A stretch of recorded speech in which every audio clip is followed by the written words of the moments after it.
Hello and welcome to the show. Today's question is: a business sponsor going to solve all my problems? Now, I'm going to change my tact in how I answer the questions over here on the podcast because some of you don't like the whole it depends thing. So I'll go ahead and start answering questions with a yes or a no and then give the context and the variations as we go through in exploring the answer. So, is a business sponsor going to solve all my problems? The answer is a big, fat no. A business sponsor is an individual or a corporate body who is willing to give you financial support or some other kinds of support to support your project or your initiative or your business.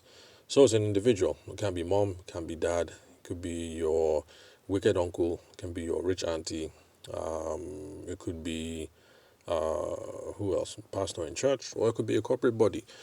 Perhaps you're looking for let's say you are in the what's it called, the ESG space, and environmental sustainability and something.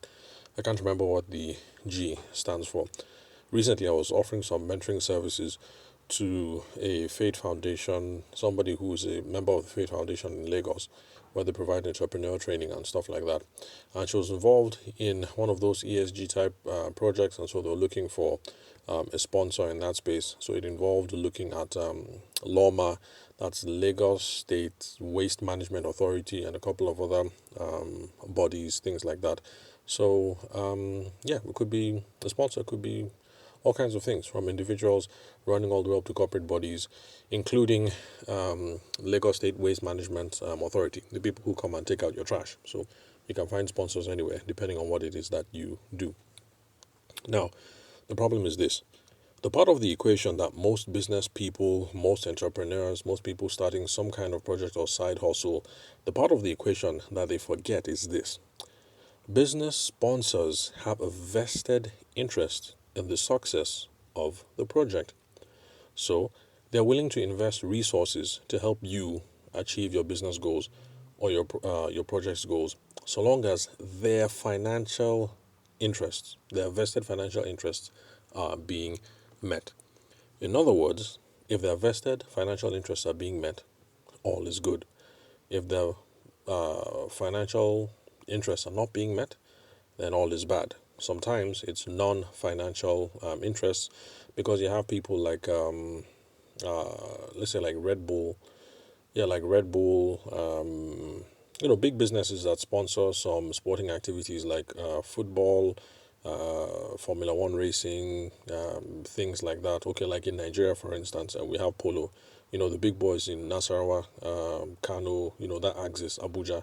Yeah, the real big boys and big girls, they play polo. I even saw on Instagram that there's now like a teenage um, girl, teenage female circuit of polo players. That's a really interesting part of Nigerian society that I don't have access to yet. But yeah, I'd like to I'd like to gain access to those sorts of crowds, see how people roll in those sorts of circles. And then plus, I'm curious, polo as a sport. Well, I guess you have to see it to understand what the allure is. Anyway, so this is not about polo. Where was I? Yes, so there are some people who are going to sponsor your event, not because, or your business or your project, not because they're expecting money to come back now, but they have non-financial interests. They want to be associated with certain kinds of people. They want to have access to certain kinds of markets. So I think that's one of the reasons why people advertise in Formula One, for instance. Not because you think the people who watch Formula One are going to go and buy your product because of your advertising, but if you create positive brand associations with a certain kind of audience, because we know that the people who love Formula One, at least in Nigeria anyway, the Formula One watchers sometimes are not the same as the football watchers, and I guess are different from the people who follow chess, for instance. So it could be non-financial interest because they're looking for extended branding or maybe soft power or access to people in power, stuff like that. So it depends. But the bottom line is this: the sponsor has a vested interest, and you need to realize that. If you're meeting those interests, all is good. If you're not meeting those interests, all is going to be rocky. So, in other words, your sponsor wants a return on their money. They want a return on the capital. They want a return on the investment. Now, what's the background to this question today? It's simply this. I had a conversation with a young photographer. He's not a client of mine. And he had one complaint. The complaint was that working for someone else is a hassle. He's had two or three previous employers. There have been some issues that I'm not going to go into right now. Issues with managing the studio, managing finances, scheduling, and things like that. So, right now he's looking for a sponsor because he thinks with that things will become much easier. If I was to get a sponsor to float this studio idea of mine, then my life is going to be easier. That's what he thinks.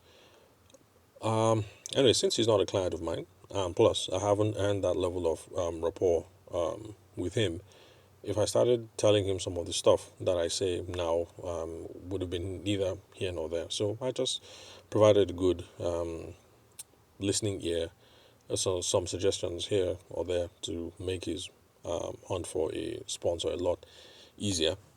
And I left it at that. And I figured it would be a good podcast episode for others right now, currently listening to this podcast, who think that because you've had problems with your employer in the past, that if you look for a sponsor now and you go it alone, then things are going to become much easier. And the answer is no. Things are not going to get easier because sponsors or investors are not going to give you money and then leave you alone. If the sponsor is your dad or your mom, then maybe they might give you money and leave you alone. But then over time, there's that thing like, okay, it's been 2 years and Popsy has given you like 2M and you still live in the house and you guys have the awkward conversation of, how far has business going. So even if it's mom or dad, they're not going to give you money and then leave you alone. Sponsors, investors don't just do that. Okay, maybe my mom might say, okay, let me sow this 1M into your life. Take, my son, I want you to be happy. My daughter, I want you to be happy. Take this money. So, okay, if that's the case, then sure, no problem. But most of the sponsors or investors won't just give you cash and then leave you alone. What they want, and it's reasonable, what they want is they want a plan to see what they are investing in. So, young man, yeah, you're a correct guy. Your photography is on point. If I give you this money, what are you using it to do? Are you buying camera equipment? Are you buying lighting?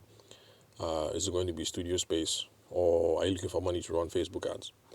So they want to see what you're investing in, what you use the money to buy, how you're going to spend the money, how these expenses are going to drive your business growth or the project growth.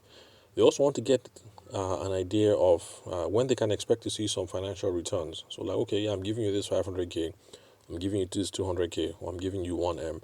So cool, no problem.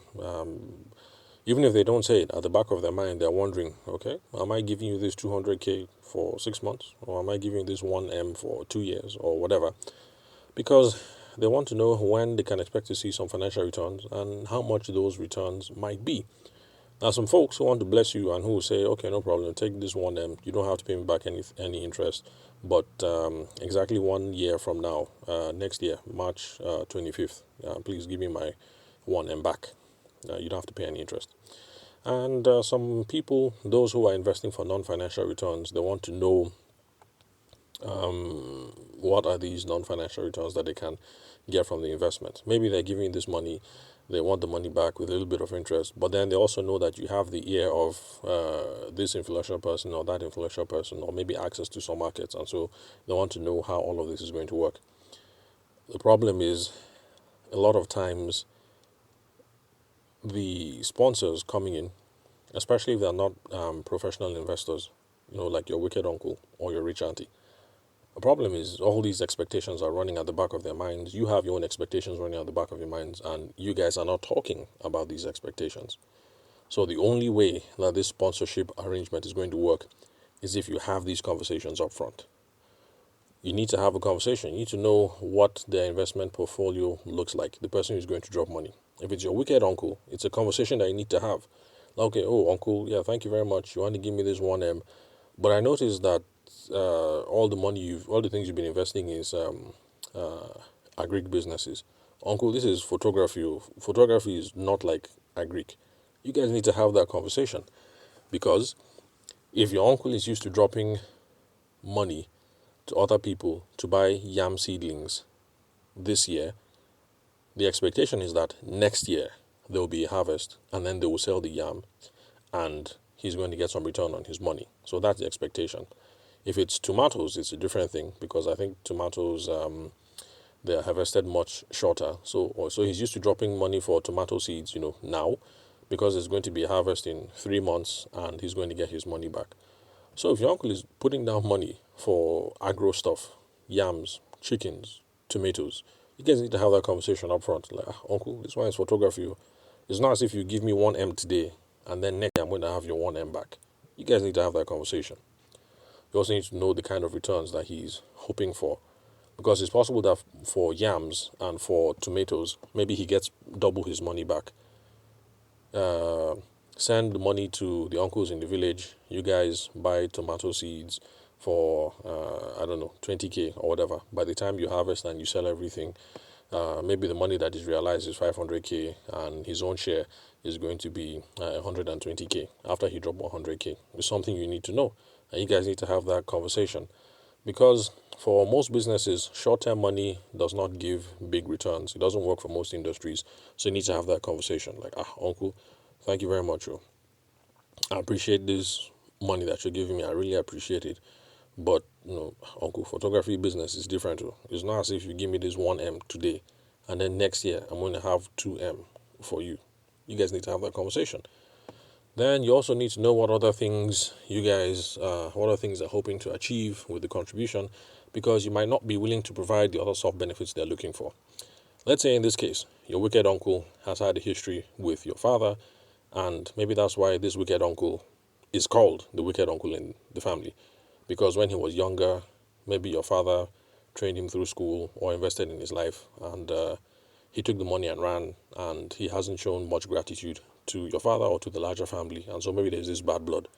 So he also might be dropping this money because he's looking for some soft benefits. He wants people in the family to think of him better, things like that. Maybe he's hoping that this would be the beginning of him working his way back into the family. He's realized the error of his ways. He doesn't want to be the wicked uncle anymore. Well, the thing is, you might not be ready for all that baggage to start midwifing his entry back into the larger family. So you might be able to give him the kind of returns he's looking for financially, but then that whole thing of talk to your father, what I did was wrong, you might not be ready for all that jazz right now. You might be in a different headspace. Maybe for you, what you want to do is, look, I want to build this photography studio. All that, all those things that happened in 1960, like Uncle, I beg, that's none of my business. You guys need to have that conversation. Because if he drops all that money, you pay on the financial end, there's no problem. But then it looks as if you fashi him, like you don't really send him. When it comes to Popsy and the wider family, then there's going to be a problem. You are now going to be the ungrateful nephew or on the ungrateful niece. So you guys need to have those conversations. Now, the whole point of having all these conversations is because if you have these conversations, then everybody's on the same page. And then there's less room for confusion, there's less room for misunderstandings. But you will have to get used to people looking over your shoulder while you work, because I can assure you, your wicked uncle or your rich auntie or your father or Lagos State Waste Management Association, whoever it is that gave you this money, is going to be checking in on you from time to time. Like, hey, your boy, what's up? I gave you this money 4 months ago. Like, what's going on? What's happening? Can we see Can we see progress? Okay, can I see photos of development? How far has it gone? What is update on this? What is update on that? So you have to get used to people looking over your shoulder. So, why does working with sponsors have to be this complicated? Because yes, it does sound complicated. It's because of the simple truth that investors, that's apart from non-financial reasons, investors, sponsors, people who put down cash, are investing in your future cash flows. And that's the truth. Don't be deceived about it. They're investing in future cash flows. They think that your business has promise to bring in good money. in the future. The problem is you don't have that money yet. The business is not going now. So they're dropping money today to fund you so that they can have access to the good money when it comes in the future. So your wicked uncle is giving you 1M for the photography studio because he sees that, or rather he thinks that photography is blowing up in Nigeria. So there's future cash flows here. Let me put a stake now so I can start reaping some good cash in the future. That's just how it goes, whether it's business or whether it's politics. If you're running for senator or running for local government chairman, the reason why people are giving you money now is because they're looking at future cash flows. It's just the truth. Very few people are giving you money for your political campaign out of the goodness of their heart or, because God is good. So they want to sow a seed in your future or something. It's usually this simple. People are looking at future cash flows. So that's why it's complicated. So the solution is this. If you don't want to sell your future cash flows today by collecting money from sponsors, by collecting money from investors, by taking out that bank loan, by collecting money from a rich auntie, or by talking to your wicked uncle, or taking a loan from your dad, then you have to finance your project or your business by yourself today. That way, you don't have to pay back anything tomorrow and have awkward conversations next year or in 2 years' time because you finance it yourself. So when the money comes, how you're going to share it, how you're going to enjoy it, how you're going to blow it, or whatever it is you do with it, it's totally your own business. And how you finance the project yourself, the business yourself, is by either one, using your savings, or number two, you bootstrap from sales. Savings, that's easy. You've been collecting pocket money, or maybe you currently work in Zenith Bank, or you work with AEDC, that's Abuja Electricity Distribution Company. Yeah, you currently work with NEPA, or wherever it is you work. You've been putting aside money every month. You still live with mom and pops. So every month you've been able to keep aside 50K from your salary. You've been doing that for the last 2 years. So you have some savings. You can use that to start your business. And then there's bootstrapping from sales. You go out, you try and sell one or two things. From the money that comes in, you're able to keep that and plow it back into the business. So that's bootstrapping from sales. So those are the options available to you. Savings, bootstrapping from sales. I'm not a financing expert, so I'll be surprised if there are other options. If there are, you guys reach out, let me know. But for the everyday, ordinary man and woman, these are the options that are available to you. So what should the young photographer do in this case? Number one, he should realize that there's no easy or stress-free option in photography. There is no stress-free option in photography or any other business for that matter. If there's an easy or stress-free option in any of those businesses, please hit me up, connect with me on LinkedIn so that you and I can run this business idea together that is easy or stress-free so we can make that stress-free money. I wouldn't mind. But for now, that easy stress-free business has not been invented yet.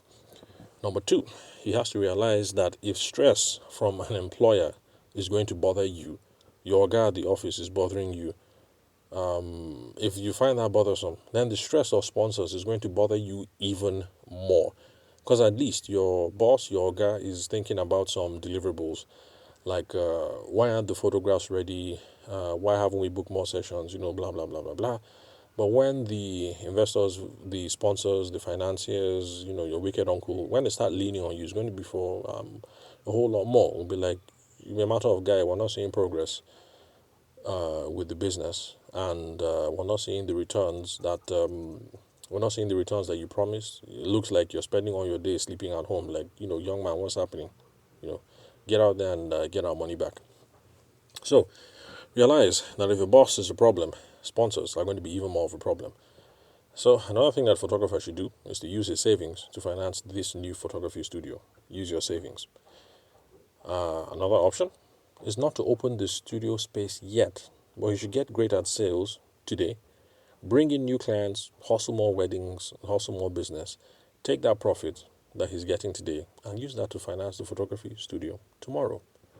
So, if you are like this young man and you're currently looking for sponsors, or you're trying to tease through all the expectations of sponsors, investors that you're currently chatting with, you're worried about whether the terms or obligations in the paperwork, whether they seem unfair, or if you've given up because of sad experiences that you've had with sponsors in the past and you're ready to bootstrap your next business idea, now, then connect with me on LinkedIn. And that's all for today, folks. Remember, you can subscribe for free. The name of the show is Sales for the Nigerian Business Persons Podcast. I'm available on Spotify, Google, Apple iTunes, Pocket Casts, Overcast. Confirmed, I'm on these podcast players. Or you can check any podcast player of your choice. I'm sure I'm going to be there. Remember, you can also connect with me on LinkedIn. The name is Tavishima Ayede. You have a problem spelling that, you're not from Benue, you're not a TIV person, that's not a problem. Just check the podcast profile in the player. You see the spelling of my name there. My email address is also there. So remember, I am not spending too much time. Okay, well, it's not a matter of spending too much time. I actually don't spend any time at all on Instagram, on Twitter, or TikTok. There's still some of you who reach me out there. I'm only checking those accounts maybe once a week at best. That's how I've been able to respond to some of you. So I'm not spending time on Instagram, Twitter, TikTok anymore. I'll talk about that in future episodes. Why I'm not spending more time on all those services, and I'm only focusing on LinkedIn. But all the past videos are still available. They're still up there. So you check my Instagram reels. All the videos are there. Because apart from the podcast, I used to put up educational videos there where I'll talk about the same sort of stuff that I'll be talking about here on the podcast, but in very short formats. 30 seconds, 1 minute.